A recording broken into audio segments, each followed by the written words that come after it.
Monday, September 23rd, 2013. 1 ounce of silver is $24. 1 Bitcoin is $130.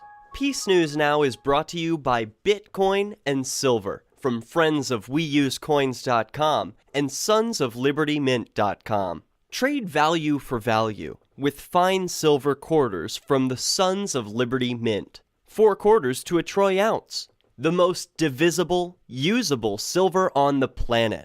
Order some today at sonsoflibertymint.com. In early childhood, we all learn the simple rules to coexist peacefully. Play nice with others. Don't touch other people's things without their permission. Respect other people's personal space, and don't put your hands on strangers. These fundamental principles are integral to a free society. But there are some people in the world who act as if putting on a tin badge or a fancy hat makes them exempt from these rules. They believe that even though it's morally wrong to initiate force against someone, it's okay when it's done under the pretense of protecting law and order. Is it really true that arming a small group of men and granting them authority over everyone else is going to lead to a more peaceful and just society? Ask Victoria King. This month, the college student was on her way to the doctor when a law enforcer sirened for her to pull over. Her brake light was out. In most cases, this is a simple warning, a ticket at most. But this law enforcer decided to break the front window of King's car,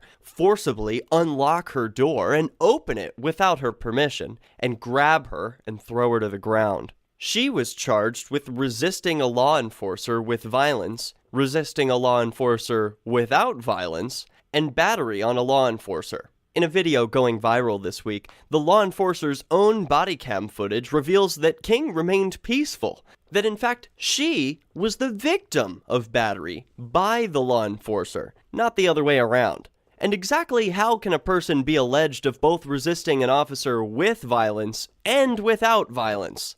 The only one acting violent in this video is the man who damaged this woman's property and then forcefully pulled her from her car to the ground. Does she own her body, or do the cops? Do they work for us, or do we work for them? Kudos to Victoria King for maintaining a peaceful demeanor, calm attitude, and considerate volume in the face of violent aggression by a so-called authority. Your peaceful actions not only make apparent the violence inherent in the system, but also provide an example for other peaceful resistors to follow. In a related story, New Hampshire liberty activist and friend of the show, Rosa, was recently arrested for the crime of driving a car after agents of the state sent him a piece of paper in the mail, explicitly informing him that he no longer has their permission to use the roads. They claim that traveling on the road is a state-granted privilege, and if you do it without their permission, then they're allowed to violate the universal principles of don't touch and don't steal when they forcefully take your body and put it in a cage until your friends or family pay them a ransom.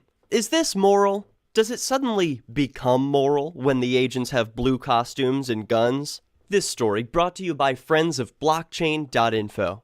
Download the free Bitcoin wallet at blockchain.info. And now a beautiful example of how we can spread peace in our daily lives. This week, a woman in a Starbucks drive-thru mistakenly thought the driver behind her was trying to butt in line. She angrily charged forward and launched a laundry list of expletives at the driver, who blogged about the incident online. Quote, "I left her a wide berth and smiled at her splotchy face.